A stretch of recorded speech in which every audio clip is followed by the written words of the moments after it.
Hey guys, welcome to this week's fleet update, and this is probably the biggest week for us in the last maybe 2 years, and that's because we're taking, get this, 7 vehicles to Moab to find out what's better off-road. Is it a car or a truck? So in this video, I'm going to show you the vehicles that we're taking, and we're going to talk about what else is here at the office. But let's start with this. This is of course our FJ Cruiser. That's one of the vehicles, and the plan for the series is to actually take 3 quote-unquote cars, right, Tommy? Yeah, cars in that they don't have a bed, but this is a proper SUV, and then 3 trucks. Yeah, 3 trucks, and then take them into the deep, dark wilderness of Moab and pick one winner. So yeah, it's logistically, it's very difficult, and we're just getting everything ready so that we can actually head over to Moab. So we don't have all the cars here, so that was one of them, the FJ Cruiser. Yep. We're also bringing the Defender, yep, and the modified 4Runner, yep, as well, which is pretty cool. But we've got more stuff going around the office this week. Like this, check this out. This is the Kia K5, but this one's cool because this is the all-wheel drive GT line. So Nathan's going to be doing a bunch of stuff with the new K5.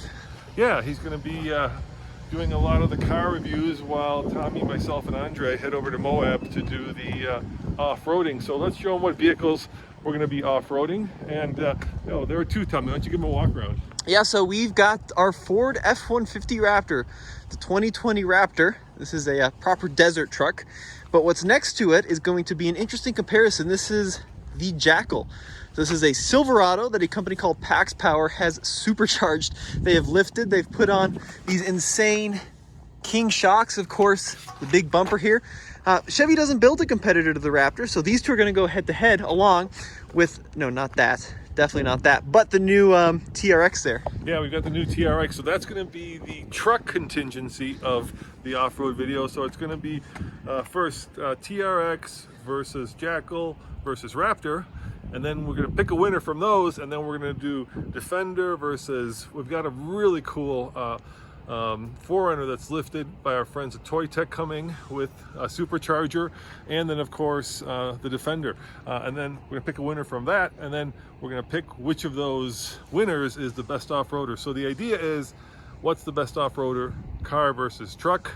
Is it car or is it truck? And out of those, which one is the best? So hopefully by the end of this week we will know. What other vehicles we have here, Tommy? Well, we're also going to somehow throw the Gladiator in there too, so that's going to be quite the different comparison. So this is a tester for this week. This is the Nissan Altima, and I think this one is all-wheel drive. They just dropped it off. Let's see. There you go, all-wheel drive. And somewhere around here too, we also have the new Honda Accord as well. So we're going to have 3 mid-size sedans shoot out between the Accord, the Altima, and the Kia. What's going on with these old trucks? They are doing well, actually. So we've got the F-150 here. That one's hanging in there well. There's Case's truck, and then of course there's the Ram. The Ram is doing well also. We've been using this one a lot, probably more than the other 2 because it actually has the rear doors, which turns out is very handy. But these 3 cheap trucks have been driven more recently than the TRX and the Raptor. That's because it's got good tires. It's been snowing here a lot. We actually have good tires on the thing. It does have good tires. Yeah. Now this is something I'm really, really excited about. This is the new Toyota Mirai. It's probably the rarest car in Colorado right now because this car runs off of hydrogen. That's right, it's a hydrogen fuel cell vehicle. So hydrogen goes into 3 tanks at 10,000 psi, is then sent to the fuel stack, which sits about here, and that combined with oxygen in the air to create electricity, which drives the rear wheels, and the byproduct is water. You're probably wondering, how do we fill it up with hydrogen? Dad, you want to explain that? Yeah, we don't. Let's go this way, Tommy.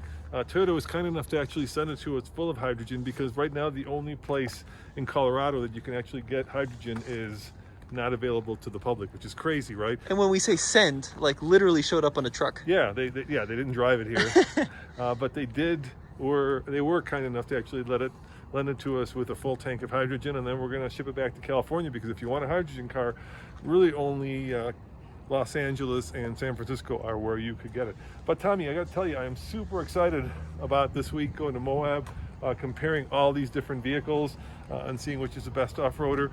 What do you think is going to win? Now we can tell you one thing. Actually, come on with me. We did something that was kind of interesting. We wanted to find out on paper, right, which one is the best. And so we spent the whole morning going over criteria to figure out kind of which, if you're looking at it just from a numbers point of view, and very objective numbers point of view, which one is the winner. And why don't we show them what we came up with, and we'll actually give you the winner already, because we already know the winner on paper. So let me turn the lights on. Yeah, so the idea was that we could basically come together and create what we think is going to be the results based on what happens on paper. So, for example, value and price. MPG, we're not really sure about, but we have a pretty good guess on how that's going to turn out.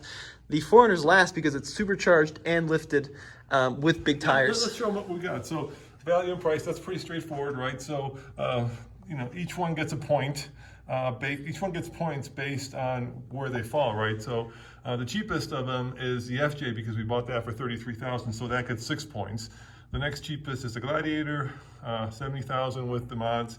Then of course Defender 71, 400 75, Raptor 77, and TRX 77. So that's how points are assigned. So the most expensive gets 1 point, the least expensive gets 6. Same thing with MPG, right?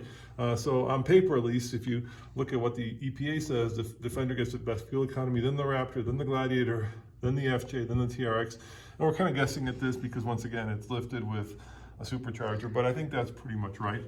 ORI, that's the TFL ORI score. You want to show them what that is over there? Well, it's basically, we've got a whole bunch of categories that rate a vehicle based on approach angles, departure angles, ground clearance, diff locks, skid plates, all that. And when you look at the ORI... Yeah, this is crazy now, yeah, because towing, the Defender kills in the towing. It tows, I want to say, 8,700. TRX tows 8,100. Raptor tows 8,000. What does a Jeep tow, Tommy? I think Defender's actually 82. Yeah. Jeep is 7, and then these like 5-ish. Yeah. And then of course payload the Defender kills as well. I think it's got over 2,000 pounds, which is incredible. Yeah, the TRX is 1,300. I think this is wrong. I think that these need to be flipped. We'll have to adjust that. Right, but you did all the numbers. So on paper, when you assign the points, which vehicle ends up winning? The Defender, because it's got so much towing, it's got so much payload, and it should be the most efficient in this group, which is kind of an interesting result. Yeah, and so what we're going to do is we're going to go to Moab now. We're actually going to run obstacles and take them into the dirt, and we're going to find out if what is on paper is really true when the dirt hits the tire. And that's what we're going to be doing. That's why I'm so excited. All right, so we got more stuff going on here, some interesting things.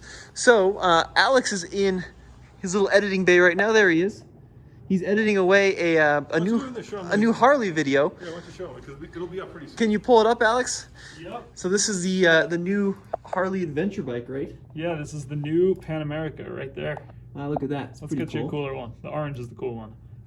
There's the special. So that's supposed to be like the BMW GS fighters? Yeah, they're taking on BMW's GS, they're taking on Ducati's Multistrada, they're taking on KTM's 1290 Super Adventure, taking on pretty much all the big adventure bikes. Wow, crazy. Yeah. And then the other thing that will be... Hold on, that was just introduced. That was like an hour ago that was just introduced, and Alex is editing the video, so if you want to learn more about it, go over to TFL Bike. The cool thing about that bike is it's actually got active suspension, so when you slow down and stop, it lowers itself so you can get your feet on the ground. Yeah, and then of course we've got more coming up this week with the little Honda Monkey. And more planned with the Hawk DLX, the Amazon bike. So it's going to be a really busy week here. Yeah, so thank you for joining us for this fleet update. Yeah, we're going to be in Moab all week off-roading. I can't wait. It's been a long year. We really haven't done much of it because of COVID, obviously. But, you know, it feels like it's about time to go out there and get some of these trucks dirty. All right, see you next time. Ciao.